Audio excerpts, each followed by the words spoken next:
Everybody wants the good life, but not everybody gets the good life, right? Imagine for a second, if right now, today, how much more successful would you be if you just started a company 50-50 with Bill Gates as your business partner, and he was using every trick of the trade that he used to build Microsoft into one of the biggest companies in the world? Imagine how much money you'd have in your bank account today, how much more money, I should say, if Warren Buffett was teaching you how to invest in the stock market, showing you what he used to build Berkshire Hathaway into a $140 billion company. Imagine how much happier you'd be today if the Dalai Lama was your personal guide, showing you how to find fulfillment in life, in the little things that most people overlook. Imagine how healthy you'd be today if, when you woke up, you went down to your gym, and Arnold Schwarzenegger was waiting there. He was your personal trainer, right? Showing you how he built his body into the most fit body maybe ever, right? Imagine the change you would be making in the world, the injustice you'd be solving today if Mother Teresa and you were running a charity together, and she was showing you what she learned on the streets of Calcutta, helping poor, the sick, and the dying. Mentors have the power to do this in your life. I think everybody here recognizes the importance of a role model. But in the next few minutes, I'm going to show you how mentors are more powerful than you can possibly imagine in their ability to transform your life. It's interesting that I'm here in Luxembourg because my grandmother was born not too far from here in Berlin, Germany. She's 96 years old, by the way, and she said, "Ty, tell him hello." So hello from my 96-year-old grandma.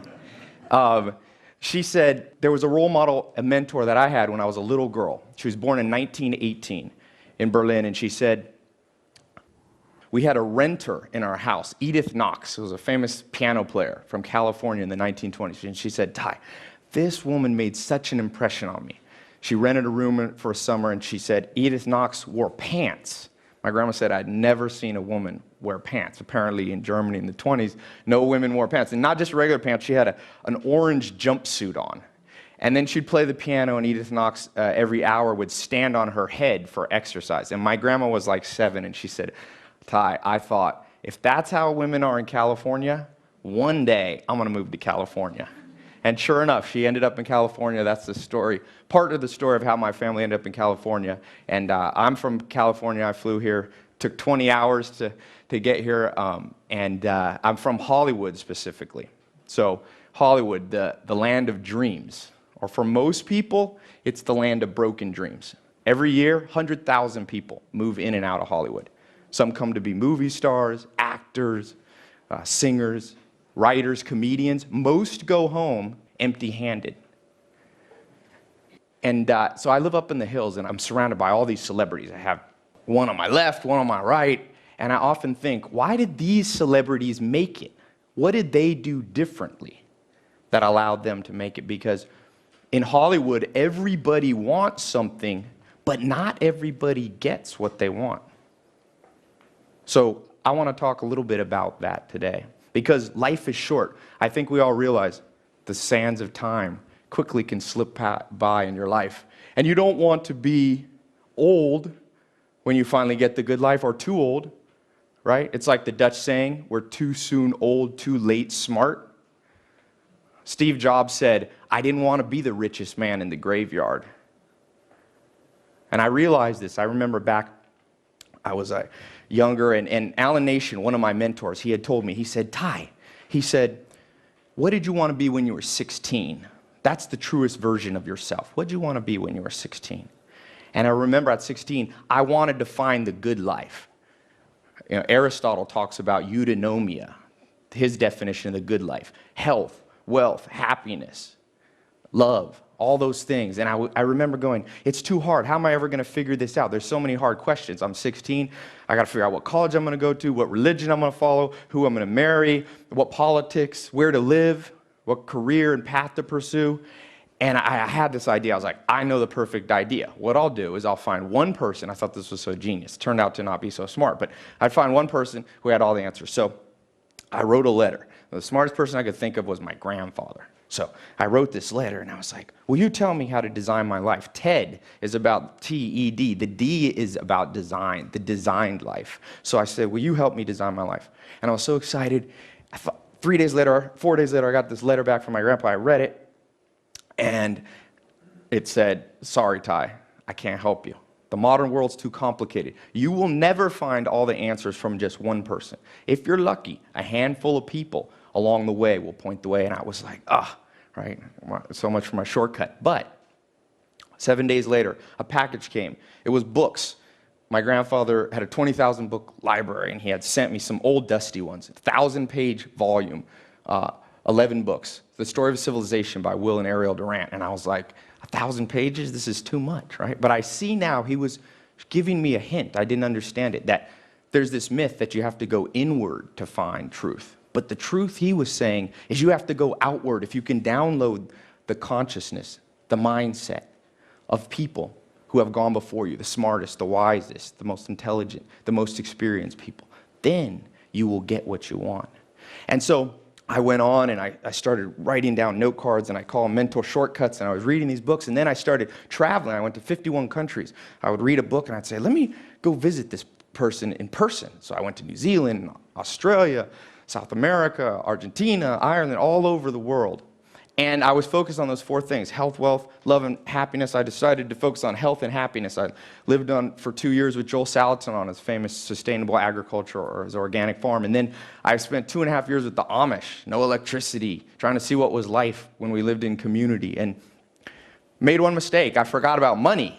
That's one of the things. And so eventually I ran out of money.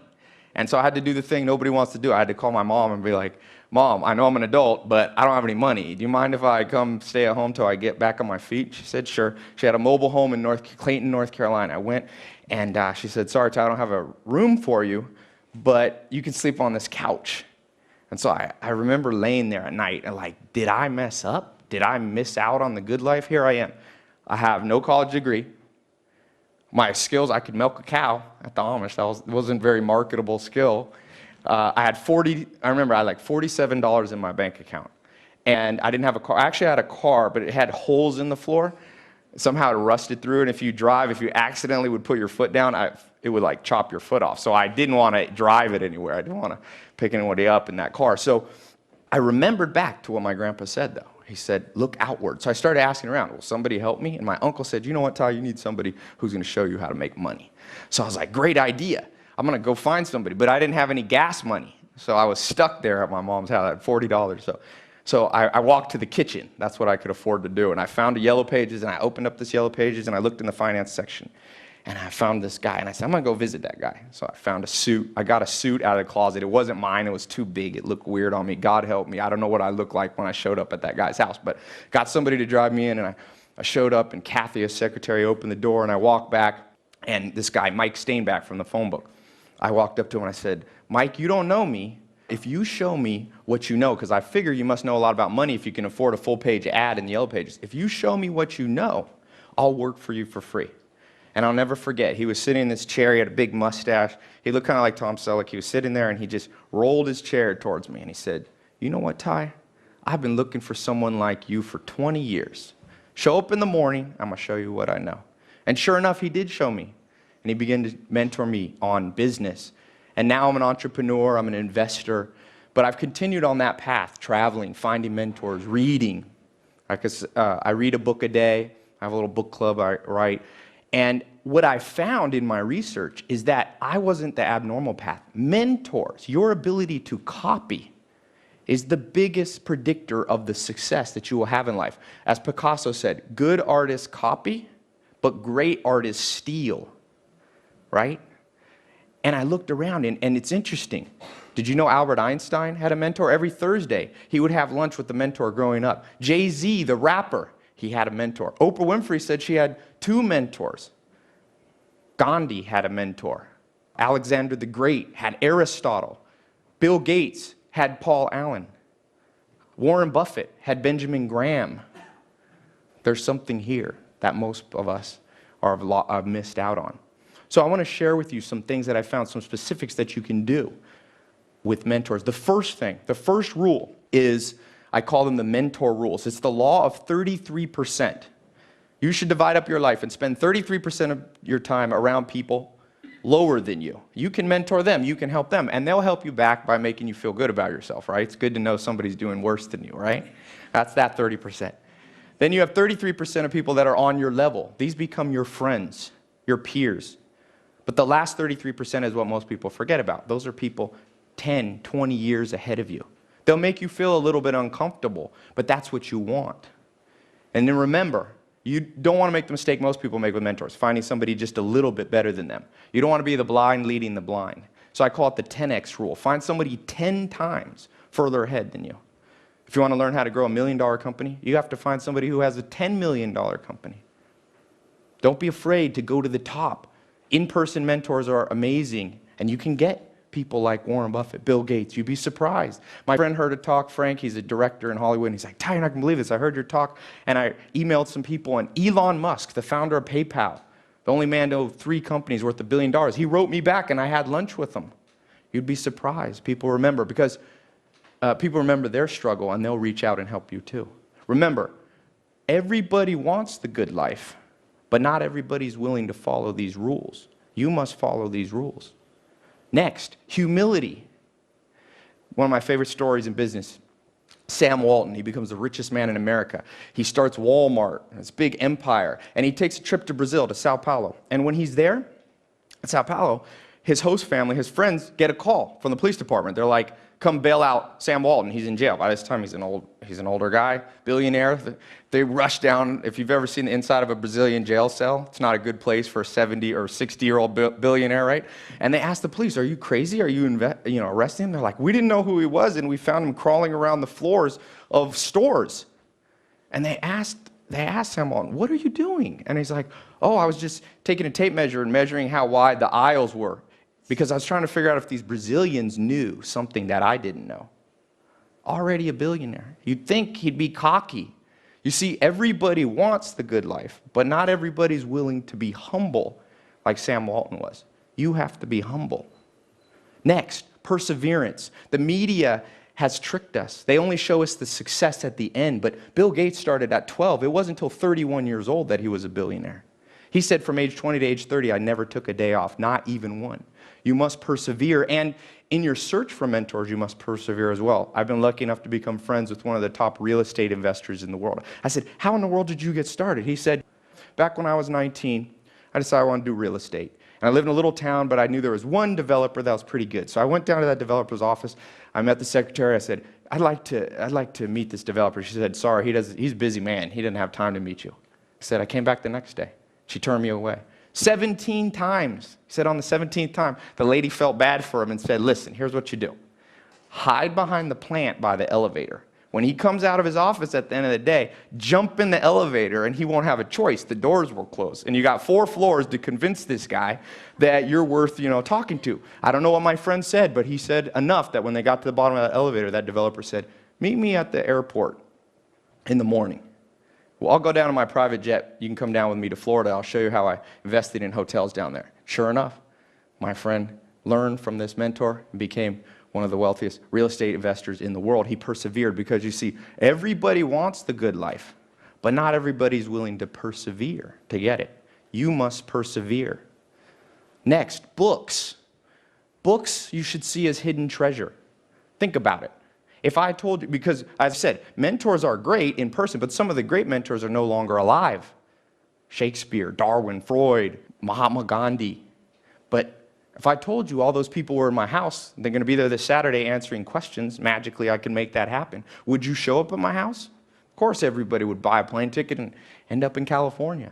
They are there in my house. They're in my library. They can be in your library too. Talking about Sam Walton. This is a man who made $160 billion for himself, more than all the other billionaires basically combined. He wrote a book on his deathbed. How many people have read it? It's a tragedy that not every business person's read a $5 book by a man who built an empire. But it's because the modern education system has turned people off from books. You got to rewire your brain. Let me show you a few quick tricks. First thing is stop seeing a book like a one-time event. See a book like a friend. You read it over and over. You come back. And just like Friends, you pick a handful of them. I recommend you find 150 books. There's 130 million. Can't read that many, but 150 you can read over and over for the rest of your life. There's no rule either at how fast you have to read them or what pace. I set my own pace. People say, how do you read a book a day? Sometimes I take a week. But sometimes books only have one or two things that are worth reading. In fact, most books only have that. So I have flipped through the pages one time. I like to go through 3 times. First time I read the table of contents, the back. The second time, go a little faster. The third time, I just focus on one chapter. See yourself like a gold miner, just looking for that one nugget. Then put it back on the shelf. The average American buys 17 books a year, maybe reads 1 a month. You should read at least 1 book a week. Because remember, everybody wants the good life, but not everybody's willing to read to get it. You must read more. And lastly, Stoic versus Epicurean. One of the first books that I read, this 11-set volume that I got from my grandfather, there was a quote that I wrote down. A nation is born Stoic and dies Epicurean. Stoics were people willing to sacrifice present pleasure for something better later. You could say they were investors. Epicureans lived for now. They were consumers. They said you only live once. There's a saying, if you're in a room and you don't know who the sucker is, you're the sucker. You never want to be the sucker. Guess what the media wants to do? I could tell you, I'm from Hollywood. They bombard you. We see on average 2,000 ads a day. They're trying to sell you something. Luxury comes at a cost. It comes at the cost of killing your hopes, your dreams, your ambitions. So toughen up a little bit. Be a Stoic. When's the last time you went a week without eating sugar, or walked instead of taking a car to get groceries, or did 100 push-ups, or turned the air conditioning off? Toughen yourself up. Take a cold shower. You see, everybody wants, but not everybody's willing to toughen up to get the good life. You must toughen up. So, in closing, I'll share with you my favorite poem, Chief Tecumseh. He says, love your life, perfect your life, beautify all things in your life. Seek to make your life long and its purpose in the service of your people. Mentors will help you do that. They are the shortcut that you want. You don't want to do it the hard way. Find a mentor. No matter if you're just starting out or if you're already experienced, there's always someone to learn from. You must follow those rules. Be humble. Persevere. Read more. Toughen up. Remember, it's going to be a little bit hard. It's like Tom Hanks says in the one movie. It's supposed to be hard. The hard is what makes it great. If you do these things, you will find the good life. Thank you.